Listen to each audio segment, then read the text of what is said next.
খোলার সাথেও খাইতে পারবা। এটা অত স্বাদ লাগবে যে খোলা লইবা আর ওরকম পিঠা লইবা আর খাইবা দেখবা এত স্বাদ লাগবো কি বলবো, সব পিঠারে হারিয়ে দিব এরকম দিল খোলার সাথে খাইন। চার সাথেও খাইতে পারবা, আপনারা যে কোনো জিনিস দিয়ে খাইতে পারবা। আমি বলছি যে খোলা দিয়ে খাইলে বেশ ভালো হইব।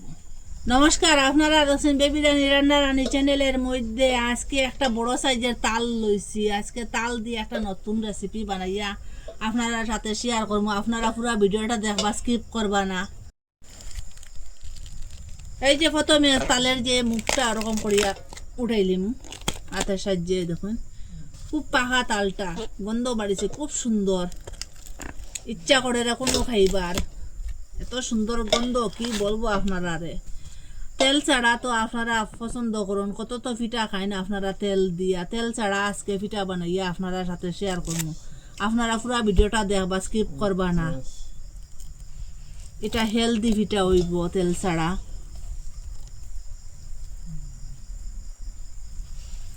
ওরকম করে সুটটা উঠাইলে সবটা সিল্কা পরিষ্কার করিলি তালের যে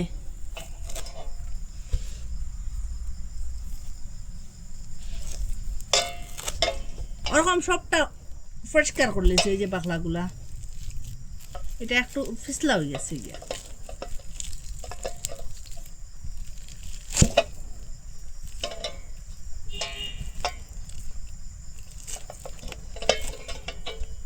গামলার মধ্যে জল লইছি আর এটা দই মুখ খুব ভালো করি এটা পরিষ্কার করম। ওই যে এটা তিত্তা তিত্তা একটা আছে না, মানুষে খেয়ে খেয়ে ওইটা জুলাইয়া রাখি দিয়ে তিত্তা জলটা যাইবার লাগি। আর ওরকম জলদি দইলে তিত্তা জলটা যাইব গিয়া। ও দেখুন জলটা কিরকম গাড্ডা হয়েছে দেখুন।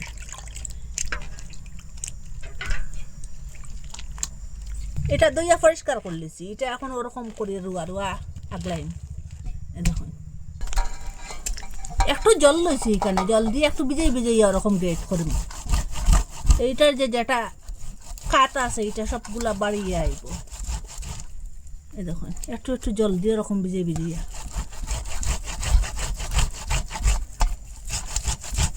একটু নরমও হইব জলদি ভিজানে, আর তাড়াতাড়ি এটা খাসটা হইব। ওরকম করে সবটা লই লিছি দেখুন, তালের কাঠগুলা লই লিছি, ওরকম করে সবটা লই লিছি দেখুন। একটু জল দিয়ে এটা মিশাইম, একটু পাতলা হইব। একটা নেট লইলাম, একটা গামলা লইলাম, গামলার উপরে ওরকম নেটটা দিয়ে আর ওরকম সবটা দিলাইলাম, একসাথে এটা শাখা যাইব।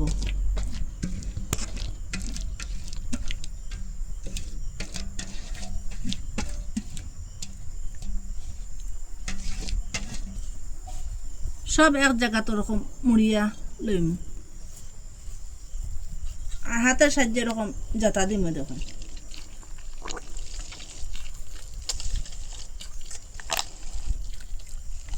যেটা চাবড়া যে আছে এটাও নেটের মধ্যে তাকিয়ে দিব।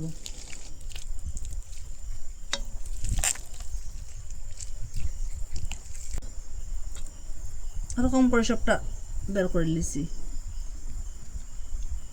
যেটা গামলার মধ্যে তালের যে রস আসলো এটার মধ্যে এই বাটি দিয়ে মাফ করিয়ে এক বাটি সুজি দিলাইলাম। এখানে এক বাটি সুজি লাগিয়ে 2 বাটি আটা দিয়ে দিলাইলাম, আরো অর্ধেক বাটি শুকনা চাউলের গুঁড়ি দিলাইলাম, আরো 1 চিমটি এখানে দিলাইলাম বেকিং সোডা দিলাইলাম। বেকিং সোডাটা দিলে একটু নরম হইব আর ফুলকো ফুলকো হইব। আর বেকিং পাউডার দিলাইলাম, বেকিং সোডার থেকে বেকিং পাউডারটা একটু বেশ দিয়ে দিলাইলাম। স্বাদ মতো লবণ দিয়ে দিলাইলাম। এখানে মিষ্টির লাগি এখানে চিনি 1 বাটি দিয়ে দিলাইলাম। আপনারা যদি আর বেশ খাইতে বেশ দিয়ে দিবা, আর কম খাইলে তো আর কম করে লিবা। শুকনা শুকনা এটা খুব ভালোভাবে হাত দিয়ে ম্যাশ করবো।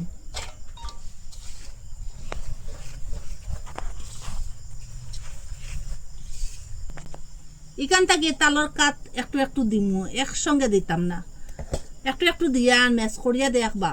বেশ দিলে এটা বেশ নরম হয়ে যাব গিয়া, একটু একটু দিবা।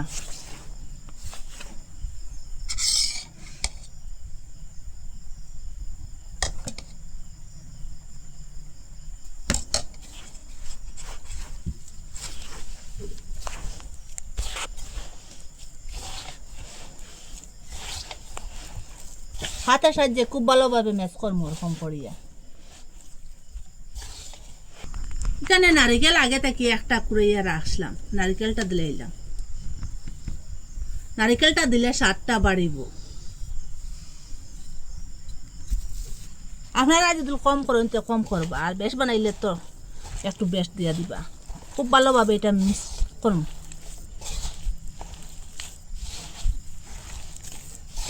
কালার লাগে খুব সুন্দর একটা কালার আসছে।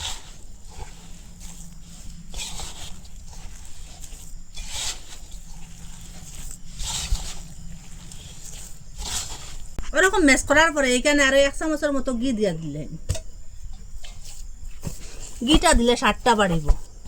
আর এটা একটু নরম আসলো, ঘিটা দেওয়ার পরে ঠিকঠাক হয়ে যাব গিয়া।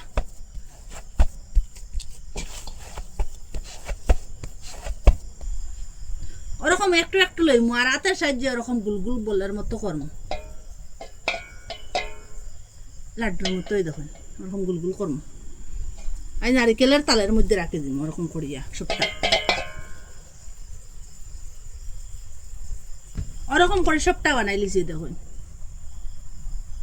ওরকম একটা মাটির মটকি লইছি, ওরকম ছিদ্র আলাই দেখুন।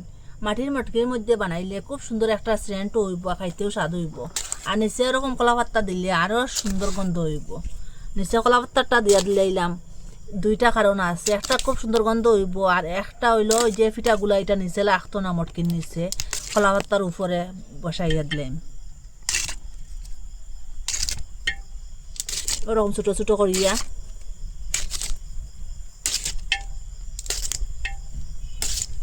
আর নিচে তেল ঘি দিতে লাগতো না, কলা পাত্তা দিলে এরকম ধীরে ধীরে বসাইয়া দিলে পিঠাগুলা।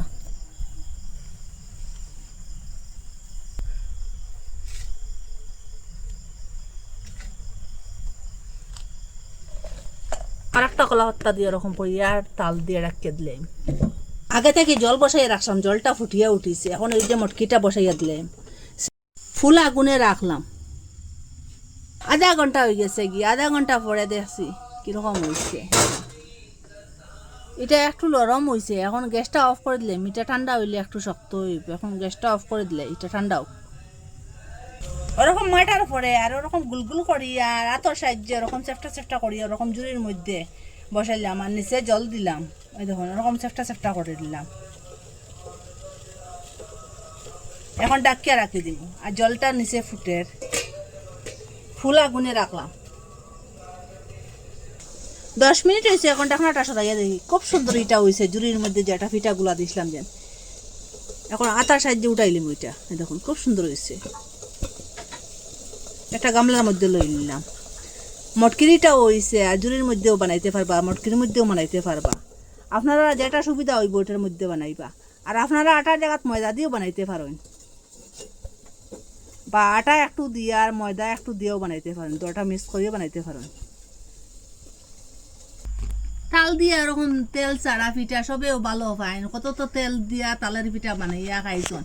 ওরকম সিদ্ধ পিঠা বানাইয়া যদি খাইন, গুলগুলো আছে, চেপটা চেপটাও আছে। মটকির মধ্যেও বানাইলাম, জুড়ির মধ্যেও বানাইলাম। এত সুন্দর, এত সুস্বাদু, কি বলবো, হেলদি ওইটা। এটা যত খাইবা তত খাইতেও থাকবা। এটা একবার খাইলে এটা প্রেমে পড়ে যাইবা গিয়া, যত খাইতা তত খাইতেও থাকবা। আপনারা কইতা কি দেখা কমেন্টের মধ্যে নিশ্চয় জানাইবা। ভালো লাগলে লাইক কমেন্ট শেয়ার সাবস্ক্রাইব করবা। আর একদিন মিস করবা না, বানাইয়া খাইবা তাল থাকতে থাকতে। আপনারা কত কিছু তাল দিয়ে বানাইয়া খাইছেন। এইরকম পিঠার স্বাদটা আলাদা, বছরে তো একবারও তাল আসে। এইরকম খাইবার আলাদা মজা। নিজের হাতে বানাইয়া খাইলে তো আপনারা সবেও জানুন কত সুস্বাদু লাগে, যে কি বলবো আপনারা। আর আজকের ভিডিও এখানে শেষ। নতুন একটা ভিডিও নিয়ে ফিরে আসবো বন্ধুরা।